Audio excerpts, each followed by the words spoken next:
Bonjour à tous et bienvenue dans votre journal du vendredi 14 février. Voici les titres qui seront développés dans ce journal. Des postes en moins dans les collèges et lycées du Dunkerquois, les enseignants font bloc contre cette réforme.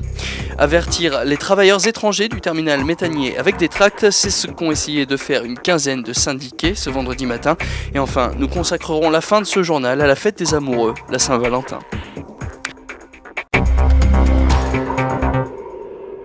Ce jeudi soir, au local du syndicat FSU à Dunkerque, des enseignants de plusieurs collèges et lycées du Dunkerquois se sont réunis pour tirer la sonnette d'alarme contre la suppression de plusieurs postes dans leurs établissements. Entre 15 et 20 suppressions de postes dans le Dunkerquois, pour ces enseignants, la situation devient difficile à gérer.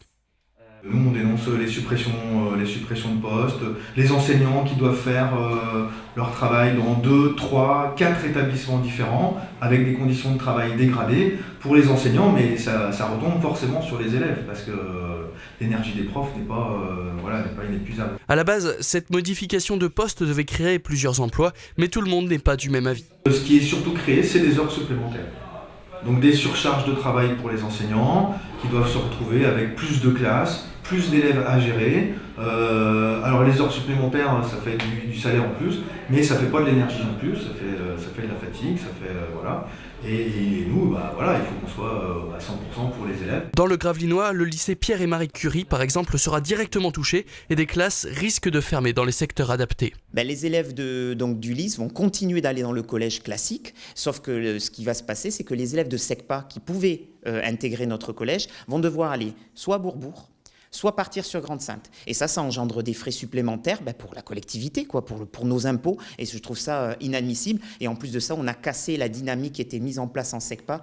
Toutes les actions qui ont été menées au sein de la SECPA par les enseignants sont complètement balayées d'un revers, tout simplement par souci comptable, Au niveau de nos structures, on peut aider des élèves en difficulté avec des difficultés cognitives.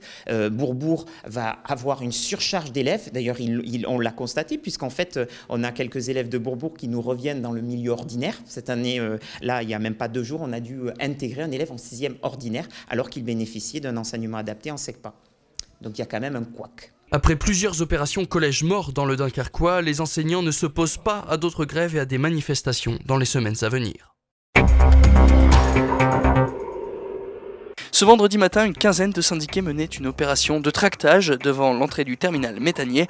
Malgré le froid, ils ont gardé leur détermination. Donc surtout, c'est prendre contact avec les travailleurs qui œuvrent ici, notamment avec les travailleurs détachés, pour voir un peu, essayer de discuter avec eux pour savoir dans quelles conditions ils travaillent sur le chantier du terminal méthanier. Parce qu'on a toutes les raisons de penser que leur droit en France n'est pas respecté, que la législation française n'est pas respectée, en vue des témoignages qu'on a pu récolter à droite à gauche.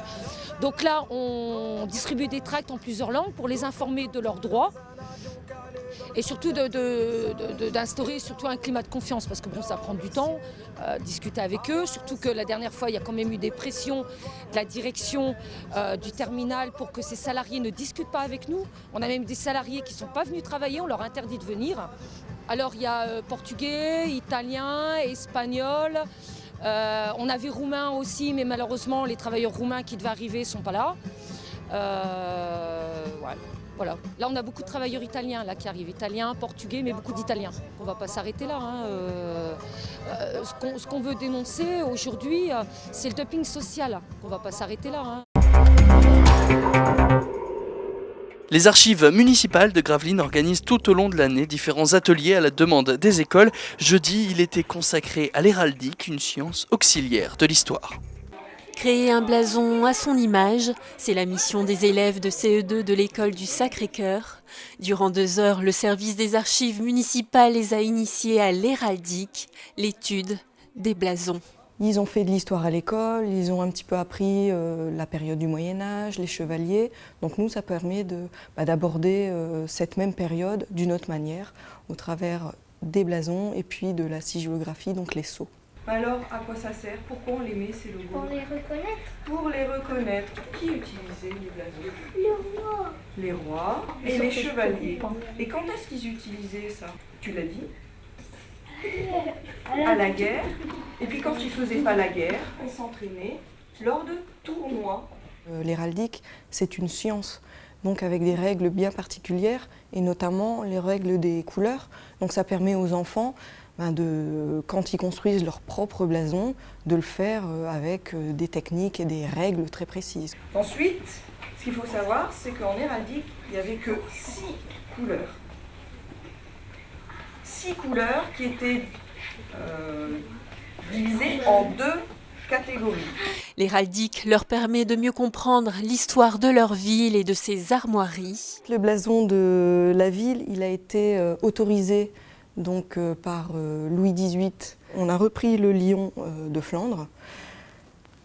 Pour qu'il soit personnalisé à la ville de Gravelines, on a rajouté une bordure.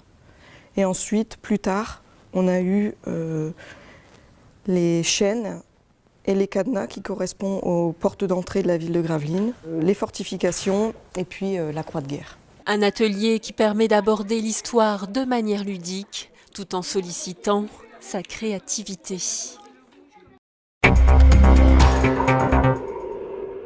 Et vous n'avez sans doute pas pu louper la date, ce vendredi c'est la Saint-Valentin, un jour spécial pour les amoureux mais aussi pour les commerçants de Gravelines. Rappelez-vous, en janvier dernier, les gérantes des enseignes Botania & Co et Botania Déco mettaient au défi leur clientèle via les réseaux sociaux. Pari réussi, la réponse en images. Chose promise, chose due pour Botania & Co. Les 1000 j'aime sur le Facebook du magasin ont été atteints. Du coup, ce vendredi, les sœurs Verdière étaient bien en nuisette pour vous servir en ce 14 février, jour de la Saint-Valentin. Quand même, là, depuis ce matin, on sent que par rapport à l'année dernière, ça bouge beaucoup plus. J'ai suivi les événements de toute l'équipe et j'ai suivi également sur Facebook. Et puis aujourd'hui, Saint-Valentin, donc il fallait que je fasse un bouquet à mon épouse. Une initiative qui a également dynamisé le commerce gravelinois. Boulanger à la cave gourmande en passant par Horizon Beauté, les commerces se sont mis au diapason.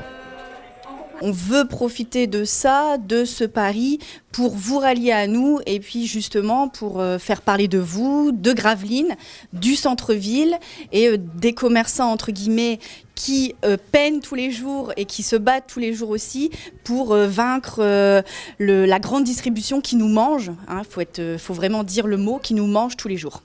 C'est super, au moins le commerce gravelinois, on va en parler un peu et puis on va essayer de faire venir un peu la clientèle pour faire marcher un peu toutes les boutiques de proximité.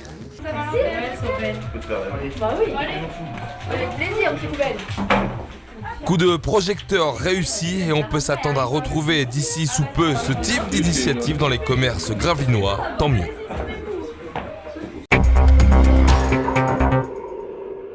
Et toujours des fleurs, offrir un bouquet est le cadeau le plus courant lors de la Saint-Valentin. Mais Michael Le Prince, fleuriste sur Lone Plage, a trouvé comment rendre ce cadeau commun unique.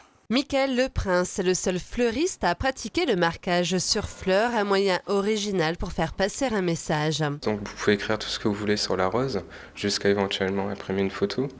Donc pour le prix d'1,50 € plus la fleur que vous choisissez.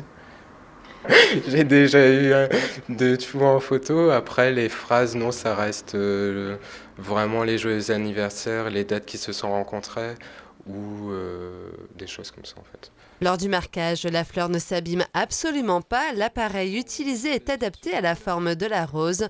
Seulement 5 minutes sont nécessaires pour inscrire votre message. Même pas 5 minutes, on peut faire plusieurs marquages sur plusieurs roses. Donc ça va très très vite. Ouais. Ça se fait vraiment tout de suite, dès que la personne le demande, on peut l'imprimer tout de suite. Joyeux anniversaire, félicitations ou simplement je t'aime, des mots qui peuvent rester gravés pour l'éternité et donc pour éviter que les inscriptions ne s'effacent, quelques précautions sont à prendre. C'est soit on la laisse jusqu'à ce qu'elle fane, ou après on peut faire sécher la rose pour pouvoir garder le marquage au sol. En fait, il faut mettre la tête à l'envers, sans eau, et mettre un petit peu de laque sur la rose en la laissant quelques jours, et après la remettre à l'endroit dans un vase, sans eau. Des roses, des lys ou bien même des orchidées, à vous maintenant de composer votre bouquet original et unique. Et vous préférez peut-être créer vous-même vos propres bouquets, l'art floral ou l'art de créer des compositions à partir de feuilles, de bois et bien entendu de fleurs. Une dizaine de participants s'y sont testés à la maison de quartier de Petit-Fort-Philippe. Le thème cette semaine est bien évidemment la Saint-Valentin, alors place à l'amour. Chaque fleur possède sa propre signification et dans le cadre de la fête des amoureux, les types de fleurs et les couleurs n'ont pas été choisis au hasard. Dans le sens où les couleurs sont importantes, on travaille toujours le rouge pour l'amour et le blanc pour le respect. Donc aujourd'hui on travaille de la rose blanche. La rose blanche symbolise le respect et la décoration est rouge pour symboliser l'amour. Cindy Bouve a délibérément choisi des roses blanches pour donner une originalité à sa composition. Parce que c'est assez traditionnel, la rose rouge pour la Saint-Valentin, et je trouve que le blanc pour le respect, c'est aussi un signe, quelque chose de fort. Donc pour pas faire toujours la même chose, ceci dit, on a le cœur rouge, donc ça symbolise bien l'amour quand même. Le blanc et le rouge étaient donc les couleurs principales de la création, mais hormis les roses et les cœurs, d'autres fleurs et décorations agrémentaient la composition. Donc nous allons intégrer du bois rouge avec, vous allez voir, des petits chatons rouges dessus. On intègre du lys blanc qui est parfumé pour le parfum, la rose blanche pour le respect comme je vous disais, et une orchidée blanche pour le symbole de l'orchidée. Et donc tout ça est mis en œuvre dans un petit cache-pot blanc, agrémenté d'un petit cœur et de feuilles transparentes rouges. L'orchidée symbolise l'amour raffiné et mystérieux. La composition spéciale Saint-Valentin a connu un véritable succès. Et parmi les participants, un seul homme qui, et on peut le dire, s'est vraiment appliqué. Et du sol marceau.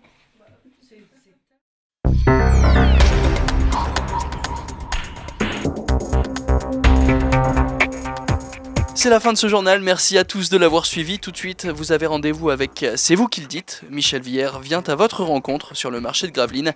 L'information revient quant à elle lundi. Très bonne soirée à tous et bon week-end sur Delta TV.